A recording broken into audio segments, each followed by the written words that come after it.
Sí, Adorni parece en estas horas haber entrado en un proceso de suspensión irreversible de su credibilidad, ¿no? Por este relato nada convincente en la que intenta, después de 3 meses de un escándalo que nació en la segunda semana de marzo, de presentar una justificación contable totalmente inverosímil, ¿no?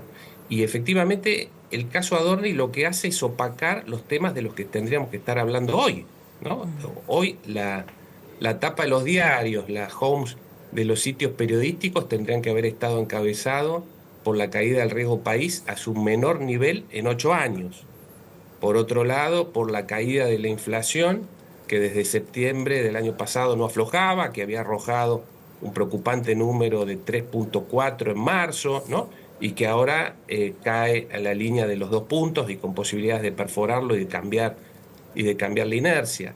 El récord de las acciones argentinas que se crecieron un 14% en Wall Street. Bueno, todo eso lo tapó Adorni, que está generando Patricia Bullrich, que es una de las muestras de las discusiones internas dentro del gobierno sobre este caso, dijo que es algo más que un error, que es una omisión ética, ¿no?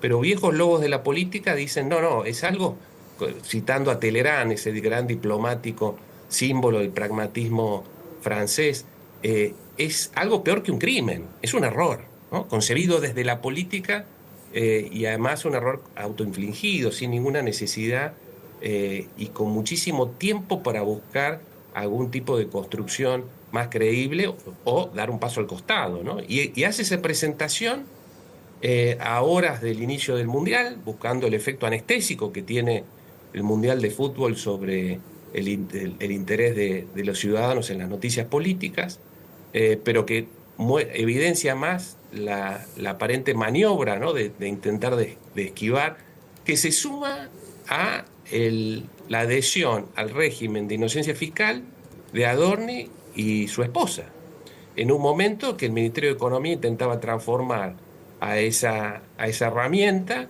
en un canal de flujo de dólares que ahora va a estar manchada por la maniobra del funcionario y además va a llenar de dudas a los contribuyentes que estuvieran pensando en adherirse a ese régimen por las consecuencias que puede tener, ¿no? Algún tipo de retroceso legislativo y demás, ¿no? Con lo cual, lo que está pasando con Adorni, muchos están especulando en este momento, varios analistas, que puede haber un desenlace en las próximas horas porque hubo pocas señales de apoyo, ¿no? Después de apoyos muy claros del presidente, de Karina Milei, de prácticamente la totalidad de los ministros, ahora hay un silencio que genera la idea de que puede haber un movimiento en la jefatura, ¿no? Y luego otro tema para pensar, sobre lo que estoy escribiendo para este domingo, es sobre el riesgo Kuka, ¿no? Es un artículo que he titulado provisoriamente Adorni, donde hablo sobre estas cuestiones, el riesgo Kuka y el mundo cuántico, que se une otra vez con Borges, porque el riesgo Kuka, curiosamente, que suele estar esbozado con mucha frecuencia por el ministro de Economía, por momentos existe y por momentos no existe, ¿no? Para salvar esa contradicción, lo que dice Luis Caputo es, bueno, en realidad no existe porque la reelección el año que viene va a ser un paseo, tenemos todos los elementos para que eso ocurra, la oposición absolutamente fragmentada, pero para los inversores en su imaginación sí existe y eso tiene efectos políticos. Bueno, en esta contradicción, en esta ambivalencia, donde el riesgo Kuka funciona como un espantapájaros económico para los inversores que necesita la Argentina, pero simultáneamente como un motor político, ¿no? Recordamos que las alusiones al riesgo del regreso al kirchnerismo, de la vuelta al pasado, ¿no? Por un lado generaron el riesgo de caída del gobierno en septiembre del año pasado, después de la elección que gana Kicillof. Y simultáneamente, el 26 de octubre, una reconstrucción del poder político del mileísmo, una vuelta al centro de la escena y un envión extraordinario que generó todo el plan reformista y un clima político extraordinario para el gobierno que se interrumpe con Adorni, casualmente, ¿no? Entonces, bueno, esta posibilidad de regresión, lo que el economista tucumano Ricardo Arriazu llama el péndulo, ¿no? El riesgo del péndulo, de volver para atrás, de dinamitar esfuerzos, de dejar de lado todo el, el plan de ajuste de las cuentas públicas que ha llevado el gobierno por un movimiento opuesto, más demagógico en materia de distribucionismo y demás, ¿no?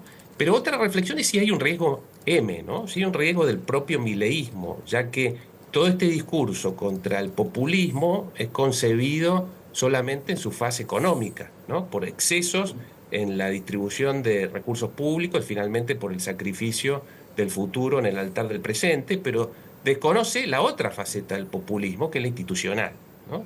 Entonces, en esta falta de apego a los rituales, a las normativas, al orden constitucional, en estas fricciones constantes que el propio presidente admite, él dice, yo juego al fleje, es decir, juego al límite de lo que marca la Constitución y las leyes. Bueno, ese turismo fronterizo en materia institucional es peligroso, porque buena parte de la inversión extranjera, local, buena parte de los ciudadanos de a pie, de los profesionales, de los académicos, los científicos que renuevan su voluntad de vivir en la Argentina o que analizan la posibilidad de salir del país o de no invertir en el país económica o intelectualmente, bueno, eso también depende de las certezas, las seguridades que puede dar un gobierno en materia institucional, es decir, de la preservación de un régimen que cuide las garantías individuales, cuide el equilibrio de poderes, cuide la libertad de expresión, ¿no? Entonces, ahí hay en este esfuerzo por conservar el superávit fiscal, que ha sido una de las claves de bóveda del plan económico y también político del gobierno, aparece un déficit que es el institucional, ¿no? Y que en buena medida puede justificar buena parte de las turbulencias que está sufriendo el gobierno en estas horas. Bien. Bueno, muchas gracias, ¿eh? Muchas gracias a ustedes. Nos reencontramos pronto al aire. Así será. Hasta luego. Chao, chao. Bueno, ahí escuchábamos, ¿no?, las reflexiones, Guillo, que tienen que ver, por supuesto, con la actualidad política, con nuestra Gaceta Literaria y también con el Mundial y las letras. Exactamente. Gaby, Rosarito está escarbando opiniones acerca de este fin de semana largo que va a pasar con el comercio. Ah, eso es interesante, Guillo, porque hay distintas versiones respecto de cómo va a funcionar. Exacto. También en la previa del Día del Padre, ¿no? A ver, Rosarito, ¿estás por ahí? Buen día, Gaby. Hola, Guillo de nuevo. Estoy en la peatonal Muñecas con Gabriela Coronel, presidenta de la Cámara de Comercio de acá de Tucumán, que nos va a contar justamente de esto, cómo va a funcionar el comercio este fin de semana. ¿Cómo están? Muy buenos días al piso y saludos a todos sus televidentes. Bueno, ¿cómo va a funcionar el comercio durante este fin de largo? Sí, nosotros se nos vienen 2 feriados nacionales para la próxima semana, el lunes 15 y el sábado 20. Para nuestros oyentes y para los que nos están viendo, es para comentarles también que el lunes 15 la gran mayoría no va a abrir el comercio, sobre todo en los sectores que nosotros tenemos en peatonales, generalmente no va a abrir, los comerciantes decidieron no abrir sus puertas, aún sabiendo que es Día del Padre, semana de Día del Padre. Pero sí vamos a trabajar fuertemente y todos los comercios van a estar abiertos el día sábado, que es el sábado 20 previo al Día del Padre, y vamos a hacer un trabajo de 9 a 21 horas, horario extendido. Así que para que sepan que vamos a trabajar fuertemente el sábado. Bien, perfecto. Bueno, y te pregunto también cómo vienen las ventas, se acerca, bueno, ya comenzó en realidad el Mundial, me imagino que eso es algo que impulsará el consumo. Sí, la verdad es que siempre y sobre todo cuando nuestra selección gana, un poco la gente está con otros ánimos. La verdad es que lo vemos con una gran... Es más, nosotros la mayoría de los comercios estamos empezándonos a preparar en cuanto a esta fecha tan esperada por todos los argentinos de empezar a vestir nuestras vidrieras. Es más, el Día del Padre un poquito se mezcla con esto del Mundial, entonces también van a ver que en algunos sectores, sobre todo en algunos locales comerciales, tienen un poco de gráfica relacionada un poco con lo que es el trabajo de lo que es el Mundial con el Día del Padre. Así que vamos a ir viendo, sí, esperemos que se vaya activando el consumo y claramente la semana que viene es muy esperada por todos los comerciantes. Sí, también nos contabas que, bueno, se acerca también el pago del aguinaldo, eso me imagino que también influirá. Sí, nosotros tenemos, más que nada por ley, tenemos que a partir del 20 de junio de este mes, tenemos que empezar a cumplir con el pago de los alquileres de nuestros empleados. La realidad es que nosotros hoy tenemos un local relativamente chico, tenemos una persona trabajando, no más de 2.